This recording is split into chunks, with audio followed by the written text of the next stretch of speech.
Chapter 24. The Mask of Vengeance. Brian adjusted the latex mask over his face, studying his new identity in the mirror. The reflection staring back at him was unfamiliar.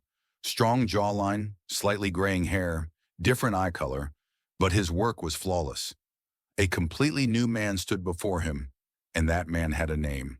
Bruce, Mr. B said, nodding approvingly. Simple, clean, and most importantly, not Brian. Brian flexed his fingers, feeling the transformation settle. Bruce it is. So, what now? Mr. B smirked, rolling his shoulders. We get to work. Walking into the special effects studio felt like stepping into another life. The smell of latex and paint filled the air. The faint hum of airbrush compressors and sculpting tools created an oddly nostalgic ambiance. Brian, now Bruce, kept his head down as he moved through the space, his practiced hands blending seamlessly into the workflow. Damn, look at this guy go, one of the senior artists whistled, peering over Bruce's shoulder. You work like you've been doing this for years. What did you say your name was again? Bruce, Brian replied smoothly, his voice carrying no hesitation. Bruce Easley. Well, Bruce, you're almost as good as the best guy we ever had here. You ever hear of Brian Marshall? He was a damn legend in this place.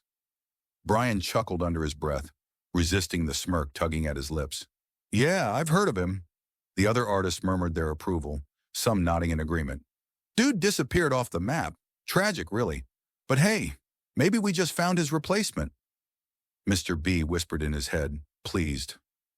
Oh, Brian. The irony is delicious.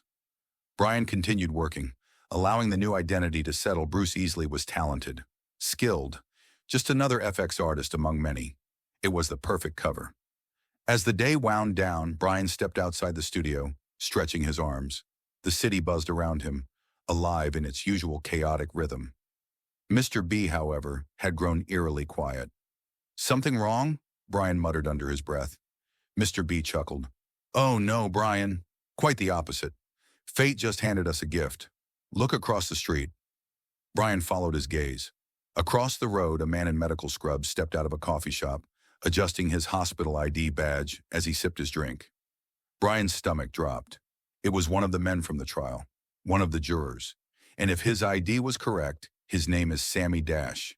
He worked at Iron Hollow Hospital, the same hospital where the man who killed Brian's children was held.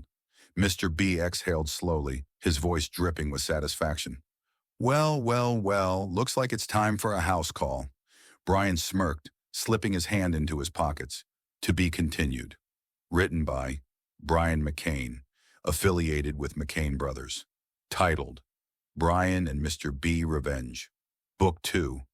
Recap. Brian, now Bruce Easley, had fully embraced his new identity, seamlessly blending into the special effects studio.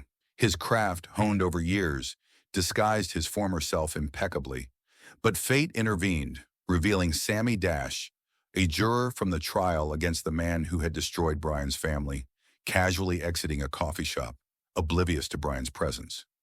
Mr. B whispered into Brian's consciousness, hinting darkly at the imminent next step of their revenge.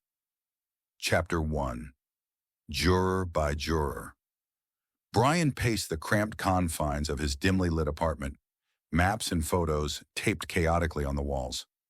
The air buzzed thick with anticipation and the whisper of Mr. B's dark suggestions. The eye was just a beginning, Mr. B purred. Our message must be clear.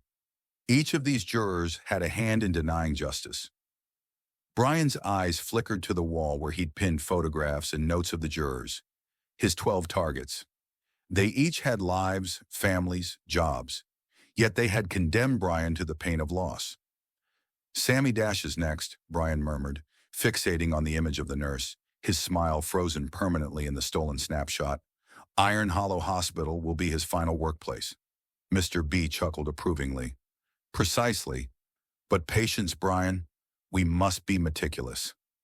Brian glanced at another image, Juror 2, Teresa Tsang, elementary school teacher. Quiet, beloved by her community.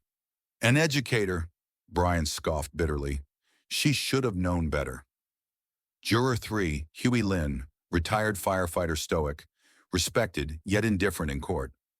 Juror 4, Yimei Ling, a young journalist whose coverage sensationalized the tragedy for clicks. Juror 5, Frank Zhang, supermarket manager, quiet and unassuming, yet his passive nod at the verdict haunted Brian's dreams.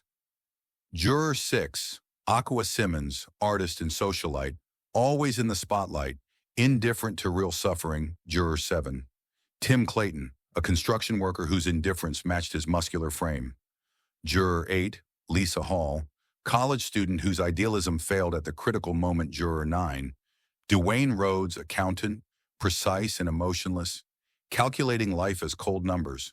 Juror 10, Cassandra, Caldwell therapist, who ironically ignored emotional trauma staring at her from the witness stand. Juror 11, Mark Hamilton, retired banker, wealthy and insulated from consequences. Juror 12, Stephanie Perez, chef, whose sympathy vanished the moment deliberation started. Brian stared at the wall, his heart pounding with a twisted excitement. Mr. B whispered reassuringly, "We won't rush this. One by one, each will understand the depth of your pain." Brian nodded slowly, fingers flexing involuntarily. "Sammy dash first." Mr. B hummed contentedly. "Yes, and Detective Davy and Chris Smith will follow the breadcrumbs exactly as we lay them." Brian exhaled, calm washing over him, solidifying into resolve. "Let's begin." Outside, the city hummed unknowingly, unaware of the storm about to unfold.